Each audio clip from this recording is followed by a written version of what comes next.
All right. Welcome to episode 89 of The Sedated Man, the hidden life of Christian men, or the secret life of Christian men. So it's been a hot minute, hasn't it, since we've done a podcast. We've had a lot happen in the last month and a half. I apologize for the gap. As you can see, this isn't my normal office, but this is my office. It's in our new house. We moved to a location in Idaho from Montana. And wow, I mean, we closed on a house. We spent 2 weeks homeless, not really homeless, but a couple weeks staying with friends, getting to know some people really well, waiting to close on this place. We love the house. We love the property. It's been a huge blessing. It was a very much needed relocation. Maybe a lot of you men can relate. We felt where we were was holding us back. And we're empty nesters, and we just didn't see a reason to continue on where we were. So this is our fresh start, and it's been awesome, and it's been rough, and it's been demanding and tough. My new position, great. I actually like the job, mentoring and teaching within the industry I work in, and at the same time, tough. Just tough. I'll just leave it at that. So if you guys are ever thinking about making a move because you feel stuck where you're at, it's not just you. The move may be good for you and your spouse. So think about it, or just you if you're not married. So, Secret Life of Christian Men. Now we've got a lot to go through. Now because it's been so long, all these things build up in my head. So I'm not messing around today. We're going to talk about a couple different things. Now, we are going to get to the secret life of Christian men, and a lot of this is going to play into that, what we're going to talk about today. So, a couple of things. I want to give you some book reviews, all right? I want to tell you about our sponsor for this show. We have a sponsor for this particular episode. I want to talk to you about answering a question that was asked to me on Instagram, and I'm going to answer that question directly, and then we're going to go into the secret life of Christian men. And we're going to tie all that together. All right. I want to thank you guys for consistently watching. Some of you watch me on YouTube. Some of you are catching the episodes on your favorite platforms. Some of you see me on Instagram. We're on YouTube, or like I said, YouTube, Instagram, Facebook. We're also on TikTok. TikTok, I am there as the Sedated Man. Sometimes serious stuff, sometimes goofy stuff. All right, sometimes stuff from work. I am a service plumber by trade. Sometimes things from work that just make you go. And those are the fun things that I'll throw on TikTok, so you can find me there as well. Now let's talk about our sponsor for a minute, Mr. TGIF, Mark Chappell. You can find him on my Patreon page under sponsor. He's only on TikTok, so you can, before I tell you about him, you can email me, or you can message him directly on TikTok from the link on my Patreon page. His name's Mark Chappell. He runs, as I said, TGIF t-shirts. He's supporting the Shannon Wilkins Foundation for the Pink, and he's got a new shirt, this one. See, look, there you go. Never knew I'd be a model, but this one is his new one for military to support local wounded warrior type projects in the area. So if you would like to support those things, or you have a heart for that, contact me, contact Mark, and we want to thank Mark for sponsoring this episode, being really one of our very first sponsors at all, and we just want to make sure that he gets the great job that he deserves for the work he's doing for the Pink and for the Warriors. So with that, let's move into things. Okay. So let's talk about some books I've read. All right. Now, look, there was a challenge on a podcast once from a guy I have a lot of respect for. I'll tell you who it is. It's Russell Brunson. Now, Russell Brunson is LDS. I am not LDS. Okay. So he put out a challenge. Well, I don't know if it was a challenge. Anyway, his point is that when he's studying with somebody who's not LDS, they have all these opinions about the Book of Mormon, but they've never read the book. And that really challenged me. So I read the Book of Mormon. Now, we're not going to go over the Book of Mormon here, but my point is I want you guys to think, in order to have an actual opinion, a legitimate, qualified opinion, you have to have fruit, which means you got to be doing it or you have to have done it, or you have to at least have some info on what it is you're going over. If you are not Catholic and you want to study with Catholics, I would expect you to take some time to study Catholicism. If you're not LDS and you're studying with an LDS, I would expect you to read the Book of Mormon and the Doctrine and Covenants to understand where they're coming from. So you get my point. So with all the nonsense and shenanigans and bullcrap going on in the world today, I picked up some reading, just a little light reading. I read the Socialist Manifesto. I've read the Communist Manifesto many times. That was old. That was one I've already done. I read the Antifa Handbook, and I'm currently in the middle of Rules for Radicals. Rules for Radicals is typically the book that radicals commonly use to create movements. What are my book reviews on these things? What a load of crap. It's no wonder they're doing what they're doing. The Antifa Handbook, I'm going to summarize these down to little statements for you. You can go read them yourself, but I'm going to summarize these down to little statements for you. The Antifa Handbook basically says that violence is the only answer that gets an immediate response. So why are they doing what they're doing? Why is Antifa doing what they're doing? Because their claim is that they've tried the other ways. Violence is the only thing that gets an immediate response. And they like to quote the anti-fascists that fought in Nazi Germany against the Nazis. Now, I would wholeheartedly fight with the anti-fascists in Germany against the Nazis. But to claim that heritage, so to speak, for yourself is ridiculous. Now, some of you might be thinking, Mike, why are you going over this political stuff?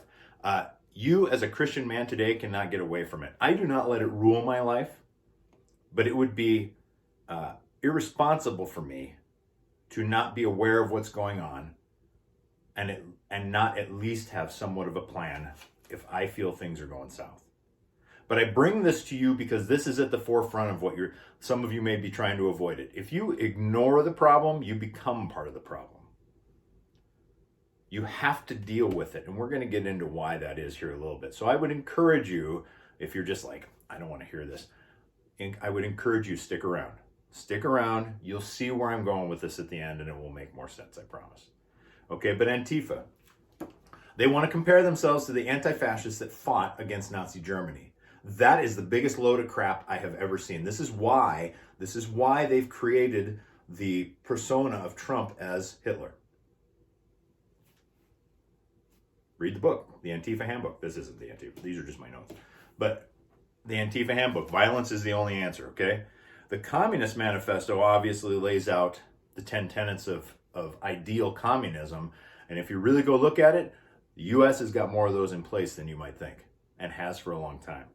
The Socialist Manifesto, what a joke. They give you a ton of socialist history in the beginning, and if you didn't know better, if you didn't know the book was called the Socialist Manifesto, you're listening to history of failed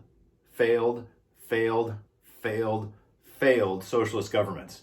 But the book is promoting socialism. And I was like, man, on the history alone, I wouldn't even go for this stuff.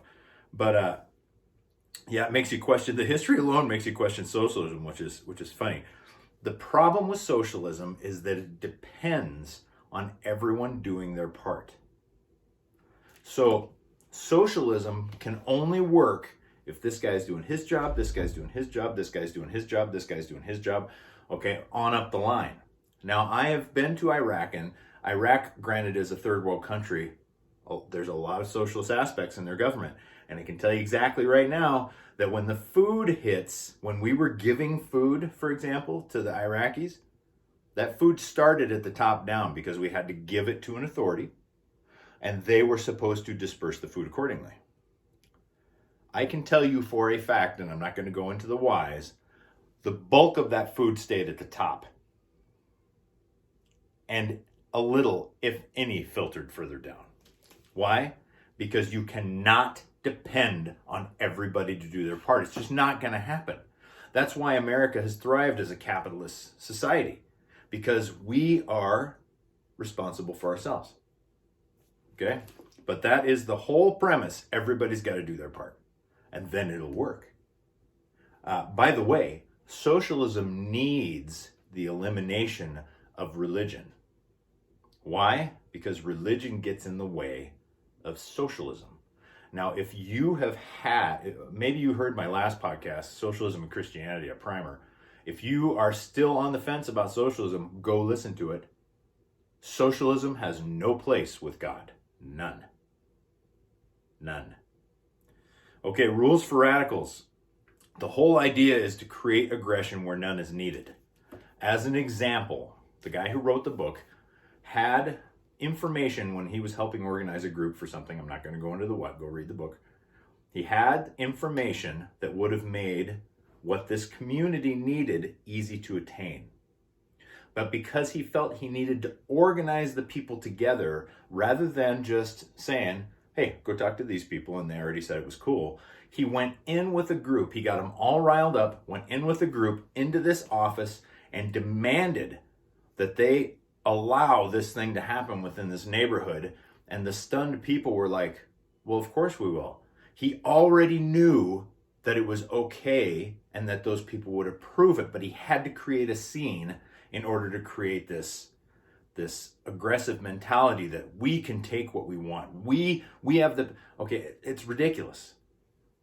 Once again, basically he's piggybacking the Antifa handbook that aggression is the only thing that's going to get an immediate response.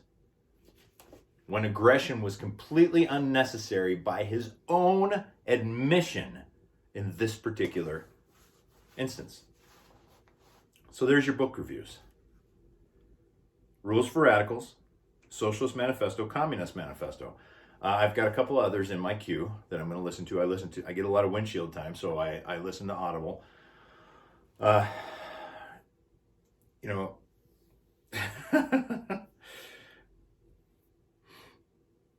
There are so many things that this plays into, okay?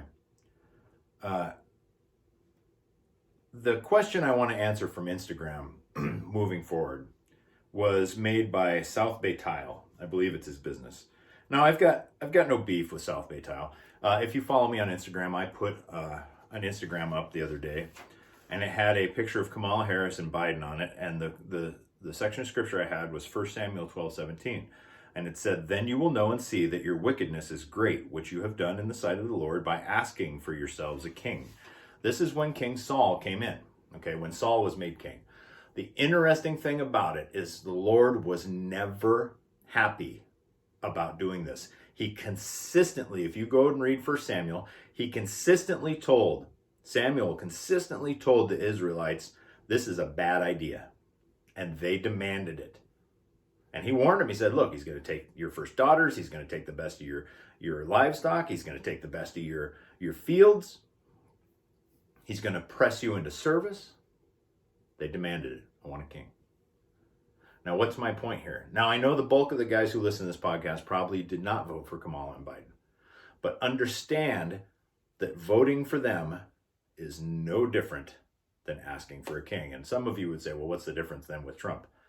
There is a difference. I'm not going to go into that here. That's not what I'm trying to touch on today. If you have a question about that, please email me at mike@thesedatedman.com, and I'll be happy to answer that. Or I'll do another video to answer it. But the point is, they claim to be moderate Democrats. They are not. I put on there that if you voted for these two knuckleheads, you voted pro-socialism, pro-abortion, pro all kinds of things. If you indeed were a man who voted for Kamala and Biden, you cannot say you're pro-life if you voted for them, because they are pro-choice. And as actually part of the answer to South Bay Tile is, they adamantly, they not only endorse abortion, but Biden wants to make the Roe versus Wade the law of the land. So with that, you are endorsing murder, straight up. And I'm sorry, but you cannot make a claim to godliness if you're going to support such a thing. So South Bay Tile was then wanted proof that they were socialist. Okay, I'm assuming he probably voted for them. I don't know if South Bay Tile is watching this. Please understand that I have 100% respect for your ability to have your own opinion, and you're right in this country to do so. I felt this was something I needed to answer myself up front. So the quick answer on the question that Biden and Kamala are socialist, South Bay Tile, Instagram. Okay, Biden-Harris socialist policies. For one, socialism states that the individual should rely on government for everything from food to healthcare. I believe that was a Merriam-Webster dictionary. From food to healthcare, from the government, okay? Biden and Kamala are both adamant supporters of government-funded abortion. They're both adamant supporters of the Green New Deal. Now, the Green New Deal, if you only heard it thrown around a little bit, it's House Resolution 109 and Senate Resolution 59, sponsored by AOC, an outspoken socialist, and Senator Ed Markey. Okay? Now, I'm not going to go into the details of the Green New Deal, but the Green New Deal is absolutely a socialist agenda. To say that it's not, you would be lying, okay? Go research it. Go look it up. And anything endorsed by AOC, who was a huge Bernie supporter, an admitted socialist, strong, obnoxious socialist, AOC, okay? Alexandria Ocasio-Cortez, you cannot claim to support the Green New Deal and not be a socialist. It is 100% socialist ideals and principles. Okay? Government-funded abortion. Okay, let's be honest. Abortion is not in and of itself a socialist issue, although it's murder. Okay? But the government funding of abortion is. Because the government funding of abortion will then push on insurance companies to allow it. And then insurance, you've already seen this wave of things happening where there's been huge pushback that, hey, I as a Christian employer, I'm not going to provide that insurance, and being told that they have to. That is socialism. Socialism gives you the disguise that you are actually an entrepreneur, but really dictates to you what you can and can't do with your business. That's not entrepreneurship. That makes you a manager. It means you bought a job. It means somebody else is pulling your strings. If somebody else can consistently tell you what to do with your business, it's not your business. Look up the 10 tenets of communism, okay? Biden and Kamala are also huge endorsers of an expansion of Obamacare, which only promotes more government-regulated healthcare, really doesn't solve the problem of poverty. Okay, the whole idea behind expanding Obamacare is because there are so many people struggling. And so by expanding Obamacare, they think that they're solving the problem of poverty. They're not. Okay, let's be honest. When the stimulus checks came out, which I did receive one, but I didn't want it. I was still working. But what did most people do with those? A lot of people, let's be honest, a lot of people did not pay their bills with that. People get a little more money who are struggling, and they will play with it. Why? Because they feel they get so little playtime now. Well, my kids haven't been, we haven't gone out to eat, and so they're not going to do with it what you think they should do with it. Expanding healthcare is going to suck more money out of the pocket of people that work hard and put it towards people that are not working hard. Now, am I saying that everybody on Obamacare or anything are low-life scum? No. I've known some very hardworking poor people, but you know what? Those very hardworking poor people that I know don't stay poor forever. But I've known a lot of people who have stayed poor almost their entire lives, been in the system almost their entire lives. Why? Because they do not aspire to more. And Obamacare is not going to solve that. But Obamacare is in of itself a socialist. It started out socialist. It's exceptionally socialist now. And it will only become more socialist in its policy and premise. Okay. They also believe in racial inequity. And so the idea is, in racial inequity, is that if you have two neighborhoods and they're both different, it's not based on choices, but on race. And they're not treated the same as a result of race. Now, I want you to really listen to what I just said, all right? Now, references for where I got this information will be on my Patreon page. if you would like to go back and read them, okay? There'll be the links there for each article I've got my information from. So the neighborhoods, they said, are based, their inequity, their racial inequity is based on race, not on choices. I put the not on choices in there because the push is that it's race alone that causes racial inequity. Okay, so they go on further on that link. We acknowledge and account for past, okay, this is part of their solution, what they want to see happen. That we acknowledge and account for past and current inequities and provide all people, particularly those most impacted by racial inequities, the infrastructure needed to thrive. Okay, this is 100% socialist policy or principle, even though it may not, it sounds good on the surface, but that is what socialism does. It ices over, it puts a nice icing on a dog crap cake, okay? So the whole idea is this brings everyone to the same, quote unquote, same, whether they've deserved or earned it, and makes everyone so the same, quote unquote, that they lose their uniqueness. Biden himself stated in early July of this year, it's way past time to put an end to the era of shareholder capitalism. So keep in mind that which the government gives a dollar to comes with rules attached to that dollar. There is a reason that private schools who accept government grants and monies are more restricted on their curriculum than those that don't. Those that don't have any ties. They don't have any strings attached. Those that do, sure, they've got bigger buildings and they can do more.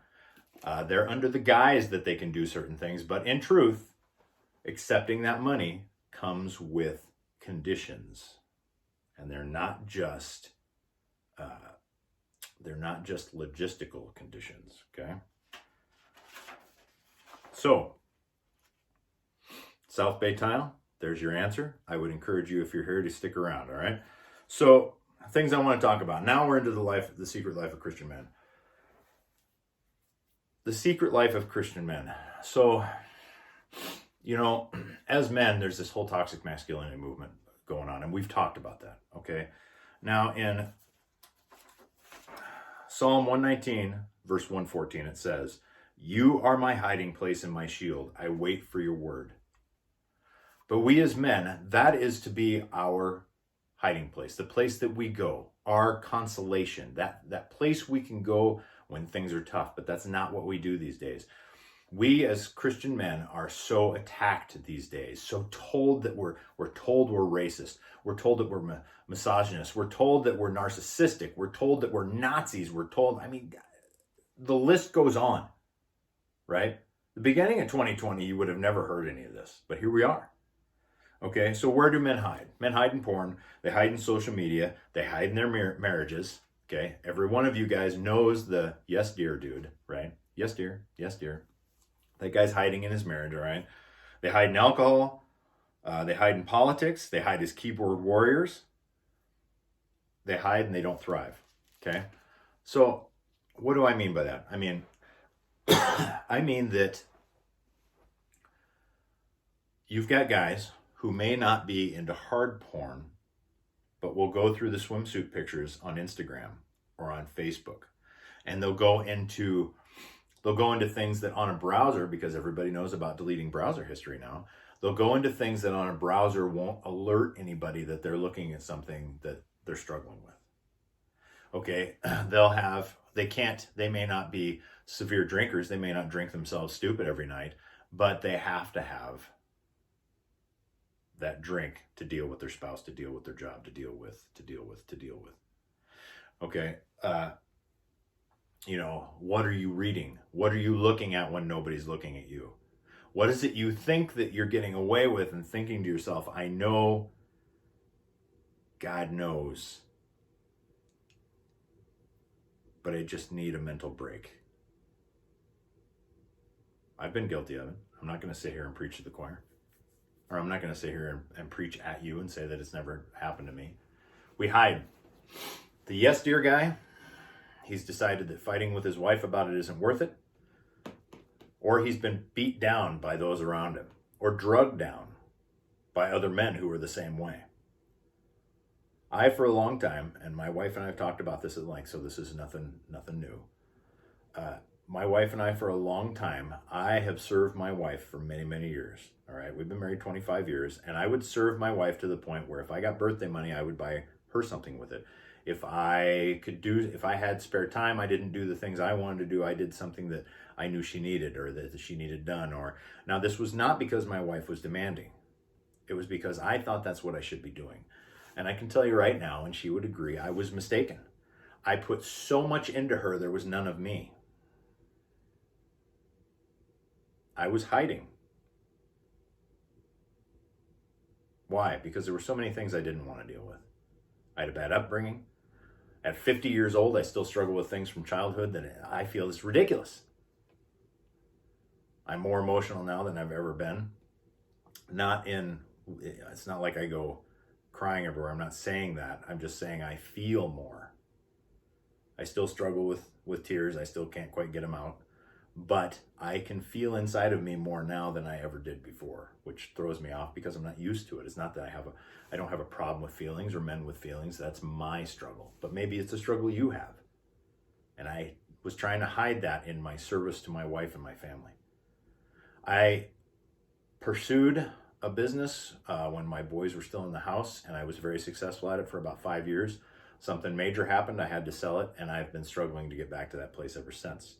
It was a huge hit, and I hid. Les Brown would call it parking. I parked, but I hid. Recently, I went through a virtual warrior week with Wake Up Warrior. Helped tremendously. It's helped me get back on track. And I believe there's a link in the Patreon page to get there if you are so inclined to check it out. Pretty intense. But I'm finally getting to a place, and it takes a lot of work. I'm finally getting to a place where I don't have to hide. Now, now I appeal to you in the fact that if there was ever a time in our lives that we can't afford to hide, it's now. We are more than providers. We're kings, each within our own house. We are accountable, not responsible. Now, let me explain the difference. Am I saying responsibility is a bad thing? No, I'm not saying that. But responsibility as men within our families holds us hostage to duty. Makes us a slave to duty. There are two reasons you serve people. One involves respect and love. The other involves duty. Now, sometimes duty is needed to get there, okay? But responsibility, especially in today, holds us hostage. We are accountable. We're accountable to God. We're accountable to our fellow brother in Christ. We're accountable to our employers. We are accountable. And not because of duty. We should be accountable to God because of our respect and love for Him. We should be accountable to our family because of our respect and love for them. If we do it out of duty, we will give of ourselves and never receive. You have to receive. I know that is hard. I'm telling you right now, I still struggle with receiving because I don't feel worthy to receive. It's not about what I feel. It's about what my family feels, what God feels. God says I'm worth receiving. My family feels that I've made the sacrifices and I'm the type of man, I'm worth the receiving. They want to give. And I take something away from them. I rob them of that when I don't receive it. When I'm giving so much that there's no room for me to receive. Another book I read, and I might have mentioned it before, was No More Mr. Nice Guy. I would highly suggest you read it. There are parts that I can, get rid of, but overall, the book really pointed out to me. It's what led me to go to Warrior Week with Wake Up Warrior, and I'm currently involved in some more in-depth things with them because I've got things to work out, and they've got tools that will absolutely help you work it out. And if you got questions about it, you email me and you ask. We can't hide. We are kings, not providers. Accountable, not responsible. Kings. What do you picture? You want to know how you should be operating? I constantly study David. I'm going through it again. But when I study David, I start in 1 Samuel because I have to understand the process that came to David to understand David too. A man after God's own heart. Kings, that's us. Us, kings within our own households. A king's job is to create, not just provide.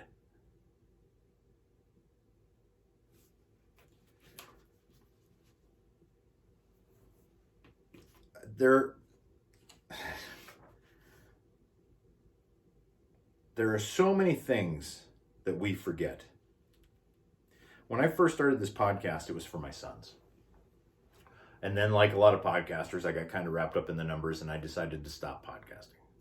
And then some things happened, all this COVID stuff happened, and I brought the Sedated Man back online. Why? Because I remembered I had done this for my sons. If you are benefiting from this and you are not a baker, you're not of my family, then God bless you and I want you to stick around, okay? I am going to be doing over the next few months some videos that I'm going to have only on my Patreon page that will give you specific tools to help deal with the things that we are struggling with today. But my sons,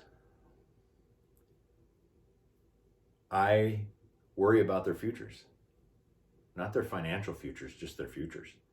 I have grandkids, and I wonder if my sons who don't have kids, if I should encourage them to not have kids. This podcast is for them. It's for other generations after them. When I started my family, I made some huge mistakes. We're a blended family, okay? My oldest two are from my first marriage. My third oldest, whom I adopted, is from my wife's first marriage, and then the youngest two are ours. We're a blended family. So when my wife and I now came together, we said, being a baker, because being a baker, before this, my dad, and bad name. It was years, my dad's name was Bob Baker. It was years before I wasn't just called, oh, that's Bob Baker's son. And I said, enough of this. Being a baker is going to be an awesome thing, and we formed a family identity. And I've talked about family identity. Dig back through the podcast, you'll find it. I talked about it. Family identity was crucial. We built a frame that family identity, that baker was an awesome thing. So really this right here is the beginning of the Baker family. Anything before it can get tossed and burned. Right now counts. And I want generations after this, especially when I see what's coming. I want generations, my generations of Baker after me, to remember their foundations, what we stood for and why. Because eventually God is going to become so lost in the social sauce, they're not going to know. There may be generations of mine who drop the ball. I'm sure there will be. There's no way for me to control that. But God has control, and he can bring this info back into the hands of any generation of mine after this, at his whim. This is not a time to hide. This is not a time to wait for the end. Okay? If you are thinking that these are the end times, that's great. Think that if you want to. I personally feel that the Christians who were being torn limb from limb in the Colosseum back after Jesus' death, I personally believe that they had more of a reason to believe that they were in end times than we do. But you can't live thinking end times, end times, end times, end times. For each day has enough trouble of its own. Your family needs you now. There is no room for the secret life of the Christian man anymore. There was no room for it before, but there's less room as the days go by. You will have to stand or you will fall. You will have to stand or your family will fall. These policies they want to put in place, these affect you and your secret life. Vaccinations, I keep hearing it. What are you going to do if the government makes mandatory vaccinations? I'm telling you right now that the government isn't going to come in and make mandatory vaccinations. No. The insurance companies are going to come to the local mom and pops and some of the bigger and some of the mid-sized businesses, and they're going to say, if you don't vaccinate your employees, we're going to drop your coverage. And the government's not going to do anything to stop them. And so when the government finally puts a mandate in place, it's going to be only to support what's already happening in the workplace. Where are you going to hide then? You're going to have a choice to make. Provide or don't. So what are my suggestions? You're like, Mike, all right, you always bring these problems. Let me make a few suggestions here. For one, start reading. Start getting up on some things. Don't so engulf yourself in what's going on right now that you forget who you are and who your family is and who Christ is and who died for you. But be aware. Okay? Start a podcast. Write a blog. Get a YouTube channel. Why am I telling you to do these things? I'm telling you to do these things because these are the things that will last. Get out of your shell. Quit hiding. Perhaps there's a book you want to write. You know, Lord, put that book in your head. Get it out there. Find a program. Take some time. If you have questions, if you're unsure, ask me. I am happy to help point any of you in a direction. Go to my Patreon page. There's a ton of links there for great info to help you through those things. Start a business. Start a side business.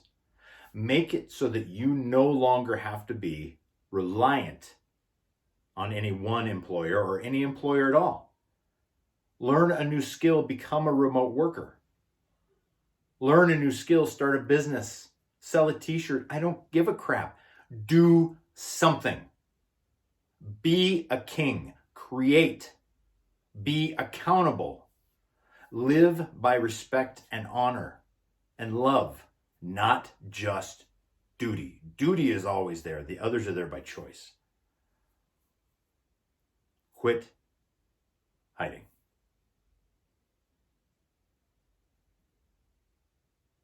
With that, I want to thank you guys for listening.